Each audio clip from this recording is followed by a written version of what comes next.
السلام عليكم ورحمة الله وبركاته، طلاب الصف الأول الثانوي، أهلا بحضراتكم. النهاردة إن شاء الله معادنا مع الدرس الرابع في فرع الهندسة، وهنكمل في نظريات تشابه المثلثات. النظرية الثانية بتقول: إذا طابقت زاوية من مثلث زاوية من مثلث آخر، يبقى أنا دلوقتي هتكلم مع زاوية، وتناسبت أطوال الأضلاع التي تحتويها هاتان الزاويتان، كان المثلثان متشابهان. يبقى احنا في اول حصه خالص في تشابه المثلثات كنا بندور على زاويتين، في الحصه اللي بعدها كنا بندور على 3 اضلاع، دلوقتي هدور على زاويه وتناسب ضلعين يحتوي هذان الزاويه، يعني بيحتووا على الزاويه نفسها. ببساطه شديده جدا هطبقها على المثال اللي عندنا. بيقول لي: باستخدام الاطوال الموضحه اثبت ان المثلث ا ب ج يشابه المثلث ه د ج. لو انا بصيت هلاقي ان زاويه ج في المثلث ا ج ب بتساوي زاويه ج اللي في المثلث ه ج د بالتقابل بالراس. انا كده حققت اول شرط.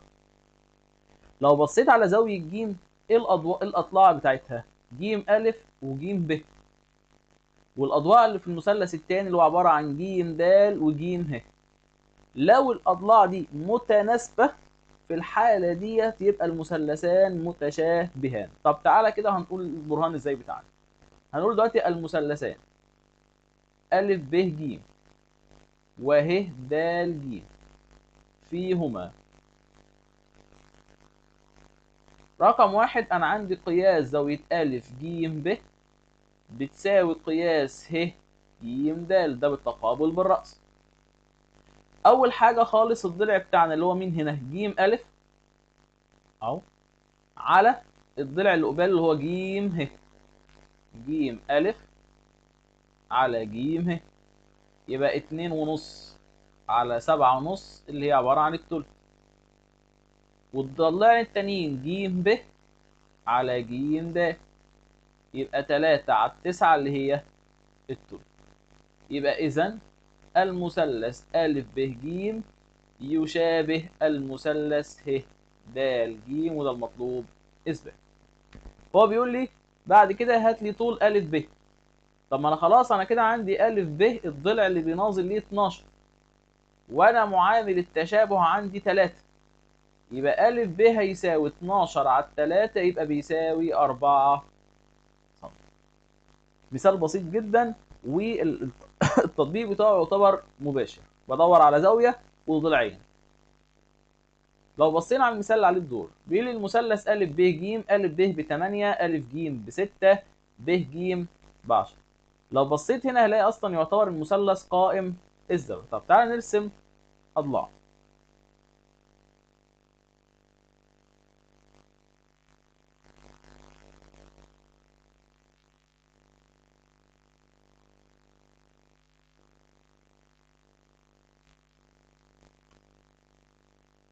ا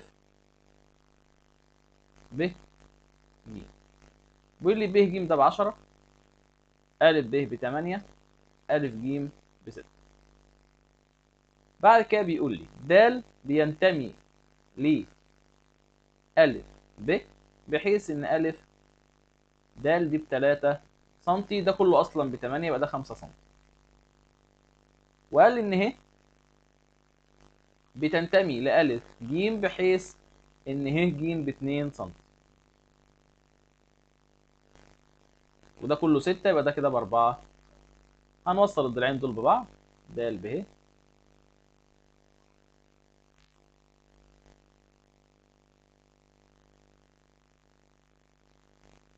فهو بيقول لي اثبت أن المثلث أ د ه يشابه المثلث أ ج د. لو أنا بصيت على زاوية أ هنا هلاقي إنها زاوية مشتركة. هذا أول حاجة. يبقى أقول له دلوقتي بما أن المثلثات أ د ه وأ ج ب فيهما رقم واحد، أنا عندي إن زاوية أ دي زاوية مشتركة. طب مين الضلعين بتوعي؟ لو بصيت هنا على الترتيب بتاعي أ د اللي بينظروا هنا أ ج، يبقى أ د على أ ج. أ د ب3، وألف ج كلها ب6 يبقى 3 على 6 فيها النص. طب الضلع التاني اللي هو ألف ه على ألف ب، ألف ه ب4 وألف ب كلها ب8 يبقى 4 على ال8 فيها النص. يبقى إذا المثلث ألف د ه يشابه المثلث ألف ج ب، وده المطلوب إثباته أولا. تاني حاجة بيقول يثبت إن الشكل د ب ج ه ده رباعي دائري. من خواص الرباعي الدائري إن الزاوية الخارجة عنه بتساوي قياس الزاوية المقابلة للمجاورة له. وأنا عندي من التشابه ثبت إن زاوية د بتساوي زاوية ج، وينتج أن قياس زاوية أ د ه بتساوي قياس زاوية ج. إذا الشكل د ب ج ه ده هيكون رباعي دائري، لأن دي من خواص الشكل الرباعي الدائري. بيقول لي بعد كده اوجد مساحته. أنا لو بصيت أصلا على أطوال الأضلاع اللي هي 8 و6 و10 هعرف إن المثلث ده قائم الزاوية. فأنا عندي مثلث صغير ومثلث كبير، يبقى أنا دلوقتي هقول له مساحة المثلث أ ب ج نص طول القاعدة في الارتفاع، يبقى نص في 6 في 8، لأن ال10 ده بالنسبة لي ده الوتر. يبقى أنا عندي مساحة المثلث أ ب ج ب 24 سنتيمتر مربع. طب المثلث التاني اللي هو أ د ه 3 4 لأن ديت 5 سم. يبقى مساحة المثلث أ د ه عبارة عن نص في 3 في 4 يبقى 6 سنتيمتر مربع. يبقى كده مساحة الشكل د ب ج ه بيساوي مساحة المثلث الكبير اللي هو 24 ناقص مساحة المثلث الصغير اللي هو 6 يدينا 18 سنتيمتر مربع. وبكده أنا طلعت جميع بيانات. طبعا لو طلب طول د ه أنا قلتها في نص السؤال وأنا بجاوب، يا إما هجيبها 5 سم عن طريق نظرية فيثاغورس، أو إن أنا أجيبها عن طريق التشابه. النسبة بتاعتي المعامل بتاعي هنا باظ. سلبا بيقول المثلث ك ن واو نرسمه. مثلث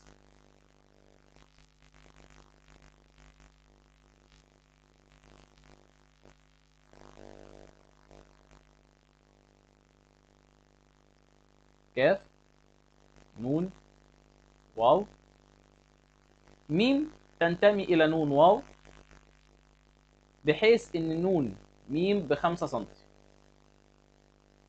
هذا ميم وده ن ميم ب5 سم، وميم واو ب4. نمسح ده كده عشان نكبر نسبة شوية. يبقى ن ميم ب5 وميم واو ب4 سم. كاف واو ب6 سم. كاف واو 6 سم. اثبت أن المثلث قال لي واو ميم كاف، يبقى هوصل ميم بكاف.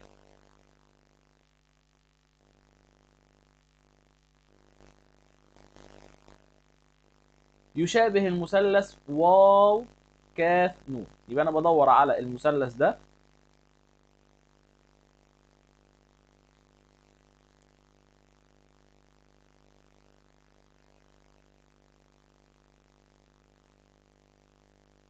عايزه يشابه المثلث الكبير. طيب واحدة واحدة كده. لو أنا بصيت هنا هلاقي إن زاوية واو زاوية مشتركة.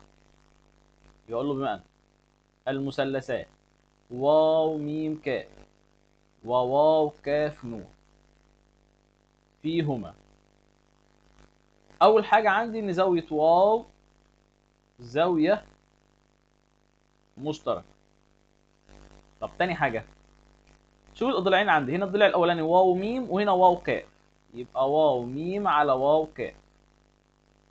واو ميم وواو كاف يبقى 4 على 6 يبقى فيها 2 على 3. والضلع التاني واو كاف على واو نون، واو كاف اللي هو ب6، وواو نون كله ب9، لو قسمت على 3 يبقى يدينا 2 على 3. يبقى ساعتها إذا المثلث واو م ك يشابه المثلث واو ك ن، وده المطلوب إثباته. تاني حاجة بيقول لي إن واو ك ده يكون مماس للدايرة المرة برؤوسه. لو أنا بصيت على مثلث ك ن م هلاحظ إن الزاوية دي كده بالنسبة له بتساوي الزاوية دي، وده من التشابه. وأنت عايز تثبت إن واو ك مماس. طب ما انا عندي كده بالنسبه لي الدايره المره برؤوس المثلث ك ن م، هلاقي ان ن زاويه محيطيه، وان زاويه واو ك م بتساويها، وهم مشتركين في الضلع ك ن اللي بالنسبه لي يعتبر وتر في الدايره. يبقى فعلا واو ك هيكون مماس. يبقى اقول له وينتج ان قياس زاويه واو ك م بتساوي قياس زاويه ن، وهما مشتركان في الوتر ك م. يبقى إذا واو ك مماس للدايرة المرة برؤوس المثلث ك ن م، وده المطلوب إثبات.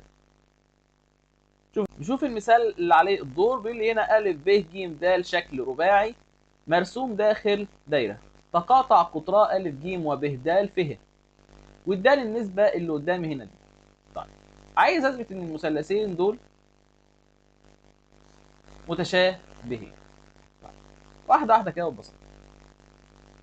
اولا ده شكل رباعي دائري، يعني كده معناه ان زاويه ب ا ه اللي هي يعتبر ب ا ج بتساوي قياس زاويه ب د ج. زاويتان مرسومتان على قاعده واحده وفي جهه واحده منها يكونوا متساويتان، وده من خواص الشكل الرباعي الدائري. تاني حاجه لو بصيت هنا انا خلاص ثبت ان ا هنا بتساوي د، هلاقي الضلعين ا ب اللي بيناسبوا الناحيه الثانيه د ب اللي هو من د اصلا، والف ه وهنا د ج موجوده. يبقى انا اقول له دلوقتي بما ان المثلثان ا ب ه ود ب ج فيهما رقم واحد قياس زاويه ب ا ه بتساوي قياس زاويه ب د ج، وبين قوسين كده خواص الرباعي الدائري. تاني حاجه ان انا عندي ان ب ا على د ب قايل لي انها بتساوي ا ه على د ج. يبقى اذا المثلث ا ب ه يشابه المثلث د ب ج، وده المطلوب اثباته اولا. تاني حاجه بيقول لي اثبت ان ب د ينصف زاويه ا ب ج. ا ب ج لو انا جيت بصيت هنا وينتج ان قياس زاويه ا ب ه هتساوي قياس زاوية د ب ج. إذا ب د ينصف زاوية أ ب ج، وده المطلوب إذا. مسألة بسيطة جدا، لكن معتمدة إنك تكون عارف إن الشكل ده هيكون رباعي دائري. شوف المسألة الأخيرة. دايرة بيقول لي هنا إن أ س عمودي على د ب، وقايل لي إن ب س على ب أ بيساوي ج د على ج أ. اثبت ان المثلث ب س أ اهو بيساوي او اسف بيشابه المثلث ج د أ. نفس الفكره الاحظ برضو ان زاويه أ ب د وأ ج ب زاويتان محيطتان مرسومتان على نفس القوس. وانت قايل لي ان ب س على ب أ بيساوي ج د على ج أ، اللي انا لو عملت مقدم على مقدم بيساوي تالي على تالي هيطلع لي اللي موجود عندي. بص كده اهو ب س على ج د اهي، وهنا ب أ على ج أ، ب أ على ج أ. يبقى اقول له بما ان المثلثات ب س أ وج د أ فيهما قياس زاوية أ ب د، اللي هي تعتبر أ ب س. أ ب د اللي هي تعتبر أ ب س بتساوي قياس زاوية أ ج د ما بين قوسين خواص. تاني حاجة إن ب س على ج د بيساوي ب أ على ج أ. يبقى إذا المثلث ب س أ يشابه المثلث ج د أ، وده المطلوب إثباته. طيب عايز أثبت إن أ ج ده قطر. طيب زاوية س دي ب90، فزاوية س هتساوي زاوية د، وينتج أن قياس زاوية س هتساوي قياس زاوية د اللي هتساوي 90 درجة. طب استفدت من دي يا مستر؟ خدنا إن الزاوية المحيطية المرسومة في نصف دايرة بتساوي 90 درجة، وأنا كده عندي أ د ج كلها على بعض بقت ب90. يبقى إذا أ ج قطر في الدايرة. نظريات الدوائر اللي احنا خدناها في سنة ثالثة إعدادي. بكده نكون وصلنا لنهاية حصة النهاردة. ألقاكم إن شاء الله في الحصة